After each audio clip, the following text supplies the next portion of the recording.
क्षमा प्रार्थी हूँ। अब मैं डॉक्टर पूरनचंद टंडन जी को आमंत्रित करूंगा। डॉक्टर पूरनचंद टंडन, मध्यकालीन कृष्ण काव्य की सुंदर चेतना पर आपने डीलिट की उपाधि प्राप्त की। सोमनाथ व्यक्तित्व और कृतित्व पर आपने पीएचडी की उपाधि प्राप्त की और वारवधु विनोद का काव्य शास्त्र के विवेचन पर आपको एमफिल की उपाधि मिली है। आपने श्री अरविंदो कॉलेज और Indira Gandhi national open university में अध्यापन किया। 1991 से दिल्ली विश्वविद्यालय में अभी आप अध्यापन कर रहे हैं।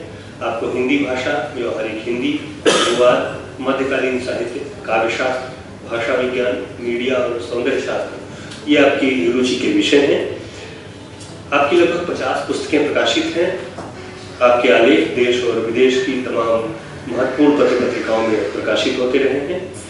आप अनेक संस्थाओं की समितियों में सम्मानित सदस्य हैं। भारतीय अनुवाद परिषद के सचिव के बाद आप निदेशक हुए। नव उन्नयन साहित्यिक सोसाइटी के अध्यक्ष, इवनिंग इंस्टीट्यूट ऑफ हिंदी के प्रभारी आदि कई रूपों में आपने अपनी सेवाएं दी हैं।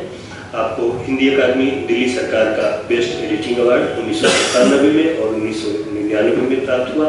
विजेंद्र स्नातक सम्मान, डॉक्टर बद्रीनाथ कपूर स्मृति साहित्य भूषण सम्मान, साहित्य श्री सम्मान, राष्ट्रीय भाषा गौरव सम्मान, साहित्य महोपाध्याय सम्मान, हिंदी सेवा सम्मान जैसे कई महत्वपूर्ण पुरस्कारों और सम्मानों से नवाजा गया है।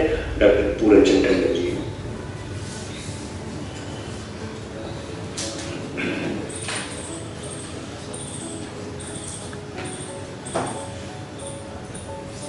आदरणीय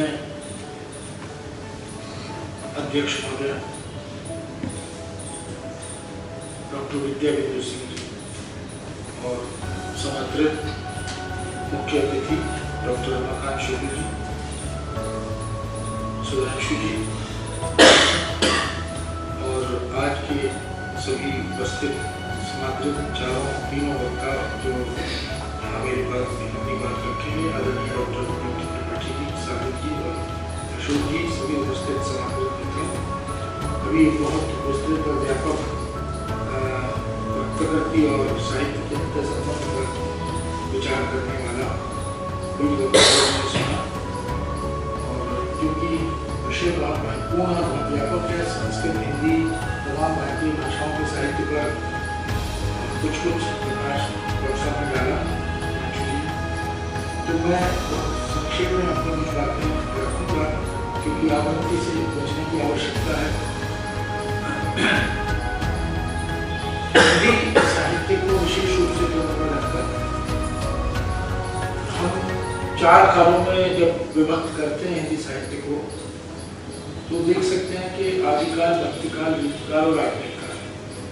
आधुनिक काल में अलग अलग खंडों में हम दृष्टि डालें तो भारतेंदु से लेकर द्विवेदी युग, छायावाद, प्रगतिवाद, प्रयोगवाद, नई कविता, क्रमशः हम देखें प्रकृति से कवि या गद्यकार विमुख नहीं।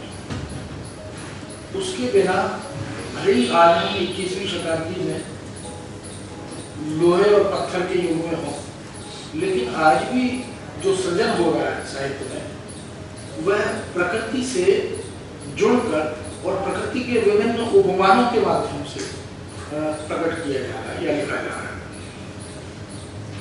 प्रकृति के अनेक रूप हमारे सामने दिखाई देते हैं। मैं कुछ रूपों पर डॉक्टर साहब ने चर्चा की है।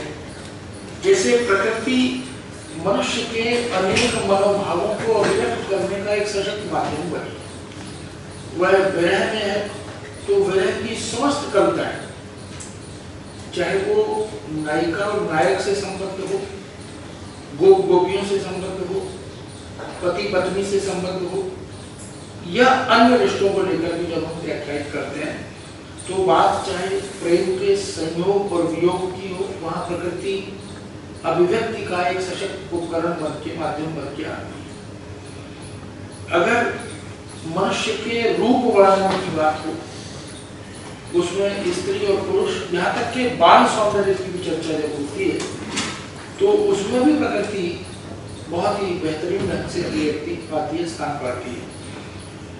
नायिका के नक्शिक वर्णन में तो इतने उपमान प्रकृति के हैं और जिसका उल्लेख डॉक्टर साहब ने किया भी पांव के नाखून से शिखा तक प्रत्यंग में कवि के मनोभावों को व्यक्त करने के लिए ये प्राकृतिक उपमान सबसे अधिक महत्वपूर्ण भूमिका निभाते हैं।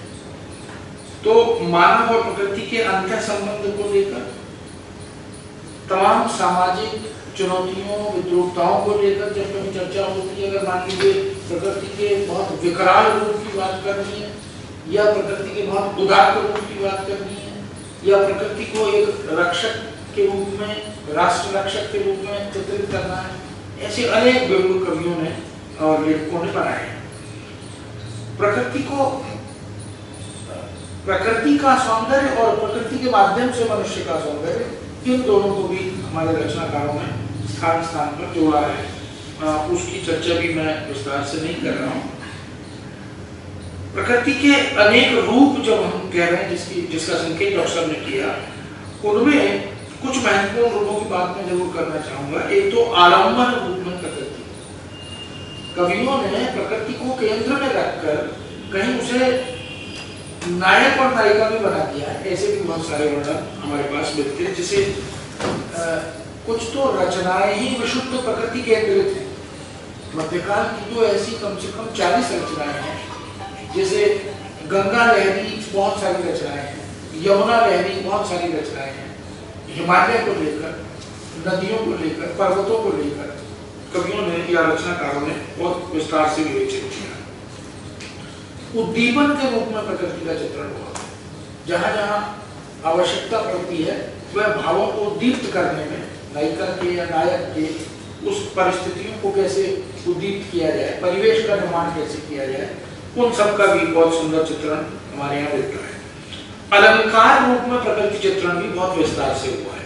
प्रकृति से अलंकृत करने की एक लंबी प्रक्रिया हमारे यहाँ मिलती है।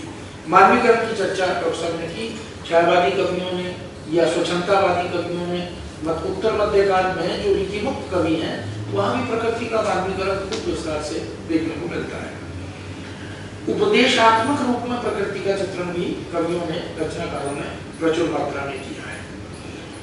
और परोक्ष सत्ता की अभिव्यक्ति, उस अलौकिक सत्ता की अभिव्यक्ति के लिए प्रकृति को की सहायता ली है, उसकी मदद ली है।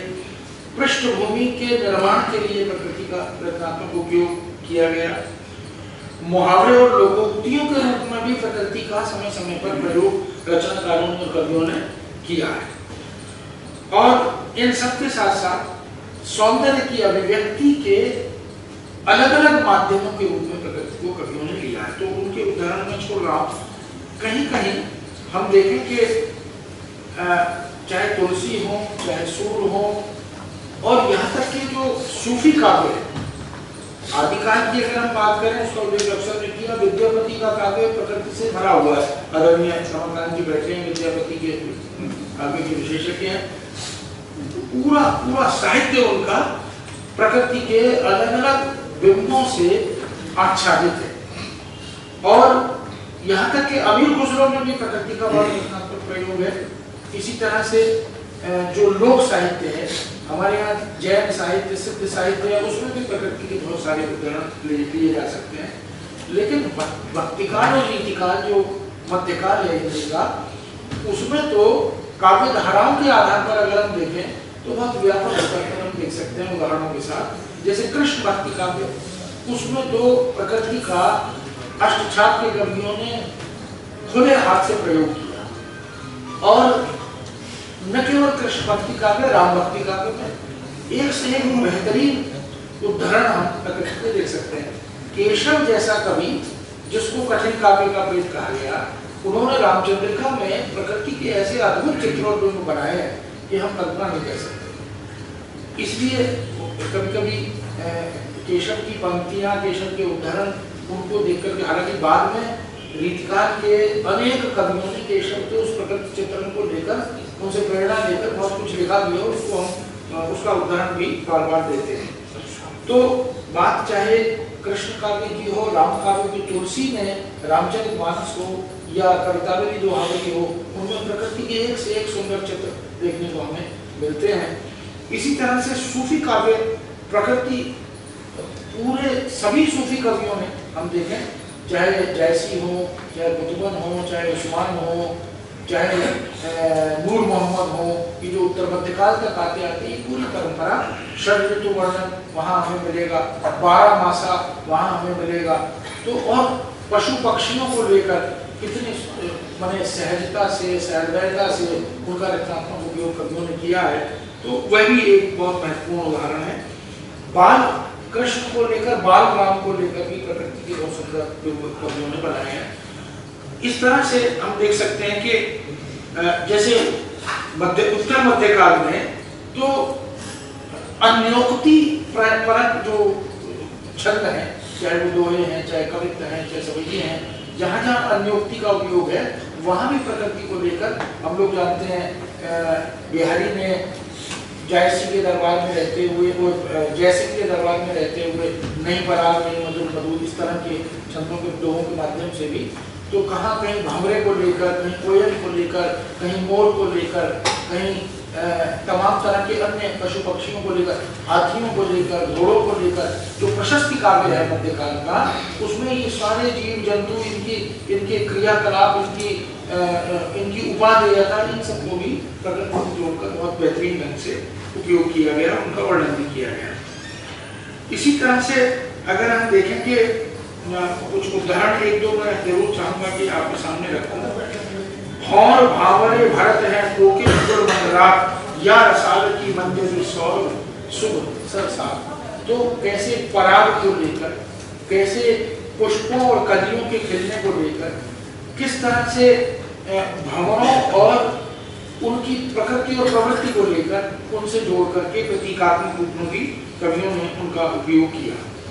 एक और बड़ी अच्छी बात देखने को मिली कि रचनाओं के नाम या कविताओं के नाम भी प्रकृति पर है और उसकी एक लंबी परंपरा है। मान लीजिए अगर हम बात गोदान की करें, अगर हम बात कहानियों और उपन्यासों और नाटकों की करें, उनका तो उदाहरण हम ले सकते हैं। कविताओं में भी चाहे पंत हो, चाहे निराला हो, चाहे प्रसाद हो, या मध्यकाल की कविताओं में भी हम देखें तो हमें लगता है कि रचनाओं के नामकरण में उन कवियों ने, जैसे पल्लवी नाम रख दिया पंत ने तो, और उसके आधार पर उन्होंने बहुत महत्वपूर्ण प्रकृति, क्योंकि उन्हें तो प्रकृति का चचेरा कवि कहा ही गया। इसी तरह बादलों को लेकर निराला ने जो बादल राग जैसी कविताएं लिखी, या प्रसाद ने तमाम तरह के प्राकृतिक उपादानों को लेकर जो कविताएं लिखी, तो एक से एक बेहतरीन उदाहरण हमारे सामने है जिसकी चर्चा हम कर सकते हैं। और पूर्व मध्यकाल में जो रसखान ने प्रकृति का जितना रचनात्मक उपयोग किया, उसका विकास हमें रीतिकालीन रीतिमुक्त काव्य में देखने को मिला, क्योंकि स्वच्छंदता की दृष्टि से समानता दोनों जगह दिखाई देती है। तो रीतिमुक्त कवियों ने रसखान की उस धारा को प्रकृति के माध्यम से अपनी कविता में कैसे जोड़ा, उसके भी बहुत सारे उदाहरण हम ले सकते हैं। इसी तरह से अगर एक आध उदाहरण और मैं उद्धृत करूं तो हमें लगेगा कि सूरदास ने जैसे एक नक्शे शिक्षक की जैसी चर्चा हमने की, राधा का एक बड़ा सुंदर कवित्व है, अद्भुत एक अनुपम बात, जुगल कमल पर गजबर क्रीड़ा तापर करत सिंह अनुरा, हरिपल सरवर सरपर गिरवर गिरवर गिरवर। तो एक एक अंग का चित्रण करते जा रहे हैं और प्रकृति से उपादान उपमान लेकर के उसकी समानता दिखाते जा रहे हैं। या मैथिलीशरण गुप्त को याद करें कि नाक का मोती अधर की कांति से, बीज दारिम का संस्कृत भ्रांति से। तो किस तरह से एक सुंदर बिंबात्मक रूप में प्रकृति का उपयोग करने की परंपरा बढ़ती रही है और आधुनिक युग तक आते आते यहाँ तक कि छायावाद के बाद के कवियों ने भी प्रकृति का बहुत सुंदर और रचनात्मक उपयोग किया, चाहे वो नागार्जुन हो, चाहे वो शमशेर की कविता हम उठाकर देखें। ऐसे बहुत सारे उदाहरण हम ले सकते हैं जिनको हम कह सकते हैं कि प्रकृति के प्रति कवियों के मन में एक जागृति रही है, एक रुझान रहा है। अगर मध्यकाल के कवियों में माली आवत देखकर कलियां करे फूली फूली चुन रही कली हमारी बात, वहां दृष्टि डालें, या रवि शशि नकद दीप ही कोई, ये जो तमाम सूफी कवियों ने एक एक कैसे सूर्य को, कैसे चंद्रमा को, कैसे तारों को लेकर, और जब कवियों के विषय में भी लोगों ने लिखा, कवियों ने लिखा तो सूर सूर तुलसी ससी उड़वन केशवदास, उस तरह के उदाहरण देकर भी उन्होंने प्रकृति को अपनी अभिव्यक्ति का एक माध्यम बनाने का प्रयास किया है। षड्ऋतु वर्णन, तालाब वर्णन, पर्वत, झरने, बादल, वर्षा, ग्रीष्म, ग्रीष्म का ताप, पशु पक्षियों का, चांद चांदनी का, फूल और फलों का, इन सब का ताल तालाब वर्ण नहीं जाई, सूझे बार बार कछु नाही, फूले कुमुद से तो कुछ यादे, मानव हुए गगन में तारे। अब ये जैसी इस तरह से तारों के उदित होने की परिकल्पना अपनी कविता में करते हैं।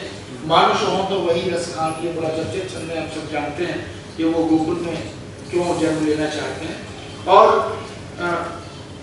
कुछ शब्द शक्तियों के उदाहरणों में, जैसे शास्त्र के निरूपण को लेकर या निरूपण काव्य को लेकर के कवियों ने प्रकृति का बड़ा सुंदर उपयोग किया है। बैठी रही अति सघन वन पैठ सघन चंदन माँ, देख दोपहरी जेठ की छाह चाहती छाह, इस तरह के उदाहरण भी हमें मिलेंगे।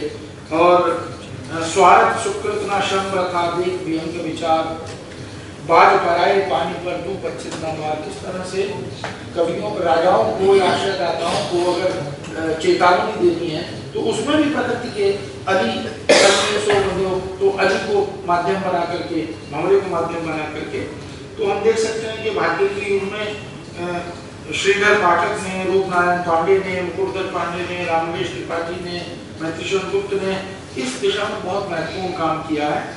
और महादेवी वर्मा की कविता प्रकृति के अनेक उपमानों और उपादानों से भरी हुई है। कहीं लघु लघु लोल लहर की चर्चा प्रसाद करते हैं, कहीं जूही की कली की बात निराला करते हैं, कहीं मेरे गणपति मेरे विशाल उनकी बात पंत करते हैं या निराला करते हैं। हिमाद्री तुंग शुंग से बटुक शुद्ध भारती। इसी तरह सूर्य का आसान समीप था, गगन था कुछ लोहित हो चला। ऐसे अनेक उदाहरण हैं जो इस बात के प्रमाण हैं कि कहीं नीला आसमान, कहीं मेघों की गर्जना, कहीं नीला समुद्र, कहीं सुमन नोचने की, तुम सुमन नोचते रहते करते जानी अनजानी, कहीं कानन कुसुम की बात करते हैं, छोड़ ध्रुवों की मृदु छाया। पंत ने बहुत सुंदर कविता के माध्यम से, तो हम देख सकते हैं कि देवसावसान का समय मेघ में आसमान से उतर रही थी संध्या सुंदरी धीरे धीरे। ऐसे बहुत सारे उदाहरण हैं जिनका उल्लेख किया जा सकता है। हिमगिरी के उत्तुंग शिखर पर बैठ शिला की शीतल छां, भीगे नयनों से देख रहा था प्रलय प्रवाह, नीचे जलता ऊपर इनका एक तरलता एक स्वयं, एक तत्व की ही प्रधानता का उसी गढ़िया चित्र। तो इस तरह से हम देख सकते हैं कि हिंदी साहित्य में गद्य और पद्य में, क्योंकि बहुत सारे उदाहरण हैं और समय का अभाव है और मैं जानता हूँ कि अभी और मित्रों ने भी बात करनी है, तो यह जो कहा जा सकता है कि भले ही प्रकृति से कवि को या गद्यकार को अपनी अनुभूतियों को अभिव्यक्त करने में एक सहजता का अनुभव तो होता है। ऐसा लगता है प्रकृति का सहारा लेकर उसका कैथार्सिस हो रहा है, उसका विरेचन हो रहा है और उसे अभिव्यक्त करने में कुछ मदद मिल रही है। तो मुझे लगता है कि प्रकृति की एक विलक्षण और अविस्मरणीय भूमिका रही है, आज भी है और आगे भी रहेगी। हम कितने ही लोहे और पत्थर के युग में चले जाएं, लेकिन उसके बिना हमारा काम चलेगा नहीं और उसके प्रति यह जागृति बनी रहेगी और हमें उसको बनाए रखना चाहिए।